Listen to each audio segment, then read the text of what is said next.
How would this qualify him as a historian for the historical Jesus studies? It wasn't. Notice the scholars I quoted. I quoted many scholars. Who did I quote from?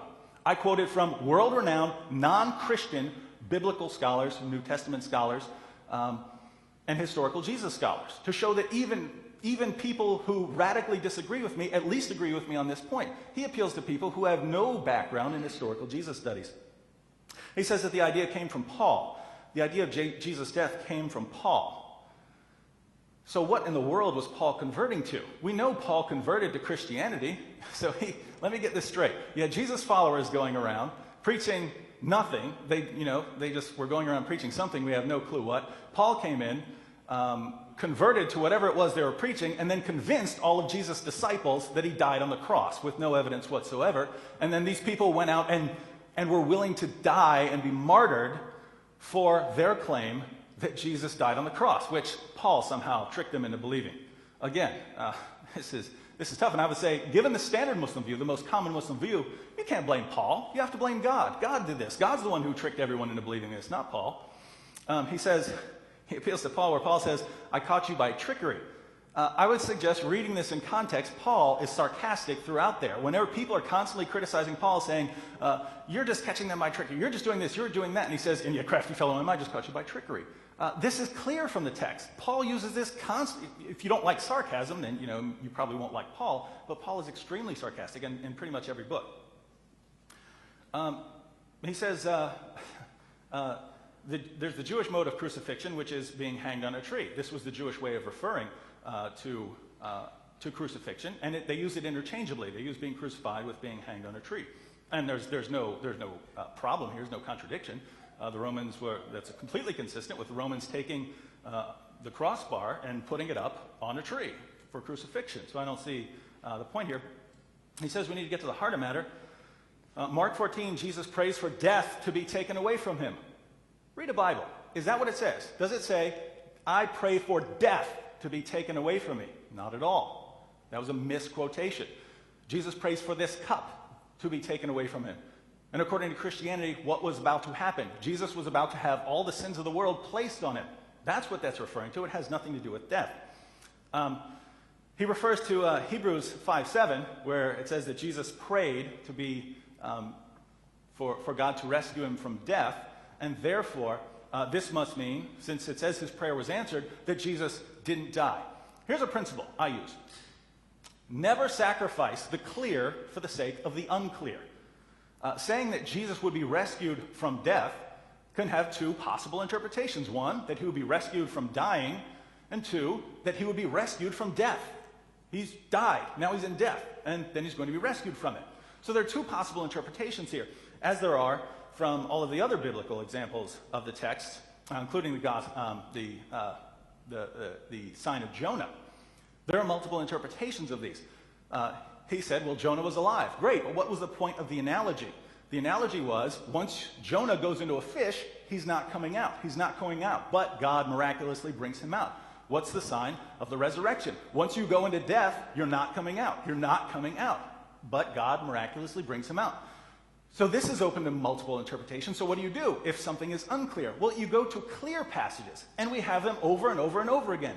Over and over, Jesus says, I'm going to die, I'm going to die, I'm going to die. Over and over again, it says, Jesus died, Jesus died, Jesus died. Then the disciples go out saying, by the way, Jesus died, Jesus died, Jesus died, over and over again. And the Muslim says, who cares what all those passages say? Let's just take these unclear verses with our interpretation that we're reading into the text.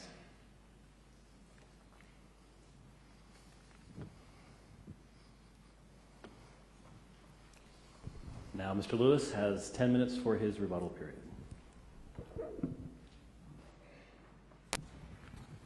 Can you hear me? Good. Okay, well, let's start off with this last point. Now, first of all, I didn't say that that we don't know what Allah is saying in Surah 4, verse 57. I gave you the different interpretation and points of view of it. But you notice you're a hypocrite, because now you just admitted that you're not sure what Hebrews chapter 5, verse 7 is. Didn't you hear him? Well, that could have two different interpretations. So please don't be hypocritical. And then he said the same thing about the sign of Jonah. Well, that could have different interpretations. So you're saying you don't know either. You're not sure or certain about that point either from your own scriptures. Okay? Now back to the matter here. First of all, as I just said, I mentioned these other things in the Gnostics just to show you that there were different points of view. I'm not saying I'm resting my case on that. In fact, if you heard me, you know I didn't rest my case on that. I made my case clear on the evidence that I gave from the scriptures about the sign of Jonah. I just showed that there were other ideas floating around out there, and that was my point. Okay? Well, let's see. He attacked the sources. Doesn't matter. Okay? He was saying that Paul was actually being sarcastic in what he said about being God. No, I disagree. Because if you look in 1 Corinthians chapter 9, verse 16 through 23, he's showing that he pretended to be certain people in order to catch people. Read it what it says. It says, "For though I be free from all men, yet I made myself a servant unto all, that I might gain the more. And unto the Jews I became as a Jew, that I might gain the Jews. To them that are under the law, I came as under the law, that I might gain those under the law." Yet we know that Paul, in his other writings, says that the law is no more, that Christ was the end of the law, that you're justified by faith without works of the law. So he's telling, yeah, I pretend like to be the Jew to catch the Jew. I'll act like these people to catch this. Those who are under the law, I'll appeal to them so I can catch the people under the law. So that's not sarcasm. Okay? Now, again, I'm basing my argument on the sign of Jonah. Okay? He says, as Jonah was. It's conditional there, right? As Jonah was. He will be as Jonah was. We already went through it. Everybody agreed with me. Jonah was alive the whole time, through the whole ordeal. Okay? Now take that back to what I gave you from the Quran, where Allah said that it would appear to them so. So if you connect that with the sign of Jonah, it would appear that Jonah would have been dead. You know the story. He was thrown into the raging water. People looks like he's going to die from drowning. The big whale gobbles you for sure. Oh, man. Looks like Jonah's dead now. The whale swallowed him up. He's in the whale's belly. Everybody assumes, you have to assume, first of all, scientifically, he's dead. He's been swallowed. You're not going to be able to breathe inside the belly of a fish or a whale. We look, he's dead. So it appears that Jonah was dead. But he comes out alive through the whole ordeal. Jesus said again, as Jonah was, so shall the Son of Man be, or so shall I be. Right? So, therefore, we can see that coming into play, that it appeared that he was dead. You see? Now, let's go further, since I'll use the rest of my time to finish my argument. Now, after the alleged crucifixion, or stoning and putting on the tree, because, again, there are two accounts. And as I showed you that, what was read in Acts chapter 50, verse 30, was not just another way to say crucifixion, because it's appealing back to the Old Testament scriptures, showing that it's the mode of Jewish crucifixion, stoning of death of the person and hanging them on a living tree, not a stake. And of course, we know that the historians can't agree whether it was a stake pole, did they have the beam across, they can't agree on what that was either. Okay, but nonetheless, you can see that it is talking about a living tree, and that shows evidence that this is referring back to the Jewish mode of execution. Okay.